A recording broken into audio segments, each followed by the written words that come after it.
Hello mga ka-Millings TV fan, this is Milling, your tuning to Millings TV. Kamusta po sila? Tayo po ay relax today at happy po tayo at ang ating hinihintay ay dumating na. So yan po ang ating i-share po today. Alang iba kundi sa Lazada po ito. So yan po ang ating items at the same time pinadala po ito ng store na check po natin, Manila Story, kasi double E, so Story. So ito po ay 1 kilo na dried date daw po ito at it costs $2.79 at meron po tayong free shipping voucher, meron tayong shop voucher na 13, so from $2.79 naging $2.66 na lang po. At binayaran po natin na ating credit card. So, i-check po natin. So, bago pa natin i-check yung ating item, ito po ang kanyang mga benefits ng ating dates. So, ito daw po ay 60% antioxidant. It helps daw po sa development of certain chronic diseases like heart disease, cancer, Alzheimer's disease, at saka diabetes daw po. Improve heart health, reduce cholesterol, to help limit dangerous cardiovascular complications. So, 10% daw po ang fiber niya and multivitamins. So, meron din po siyang 100% pure dried dates daw po ito, 2 times sa calcium. So, meron din po siyang sinabi dito na attention daw po.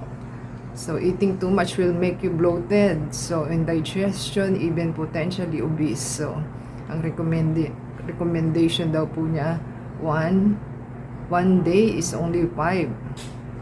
So, yan po ang kanyang sinasabi. So, di rin pala tayo pwedeng kumain ng marami. So, limited lang na 5 pieces. So, yan po ang ating i-check na ating items na ating binili. So, check po natin. Yan po ang ating items at sanitize po natin. At aligas-gas po sa kamay. Naging habit na lang po sa ating pag sanitize. At ayan, atin pong ibukas ang ating items at kapana po natin ang ating items at wala siyang bubble wrap, wala din siyang box. Sana po may box at saka bubble wrap.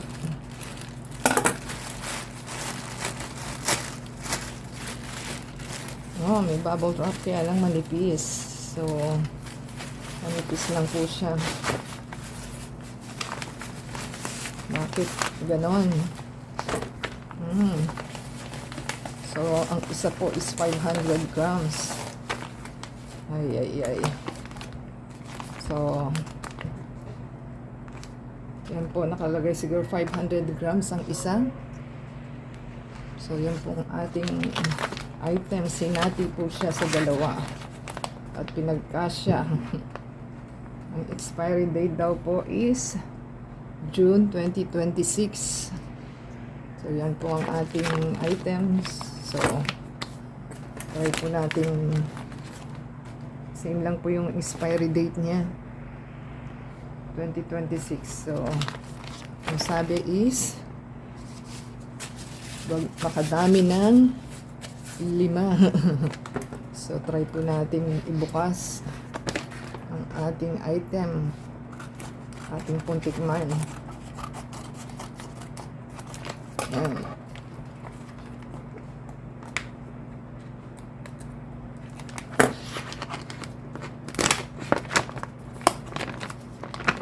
So, ganyan po ang laman ng ating dates.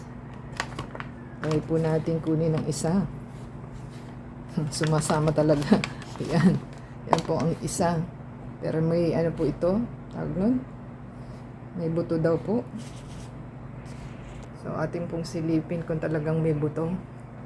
May buto nga po. Ayan, may buto siya. So, tikman po natin.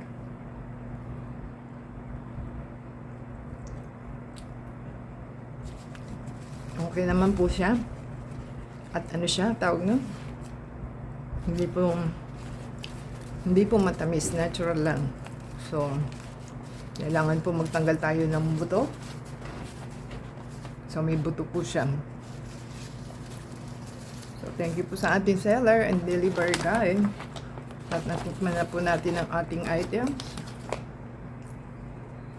Sana lang i-box nila. Kasi na-UUP po. At tapos, ang kakaunti lang yung kanyang bubble wrap. So, meron na po tayong makakain. Just in case pag tinitindi po kayo, mataas naman po ang fiber niya. So, thank you po sa ating store.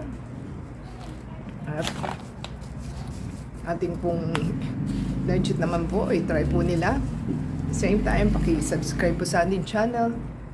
And sa Facebook, Twitter, TikTok, and Instagram. And the same time, paki-play po yung ads and video para po umandar ang ating monetization. The same time, paki-add po sa ating page ng Facebook, Twitter, TikTok, and Instagram. So until next time po, God bless everyone.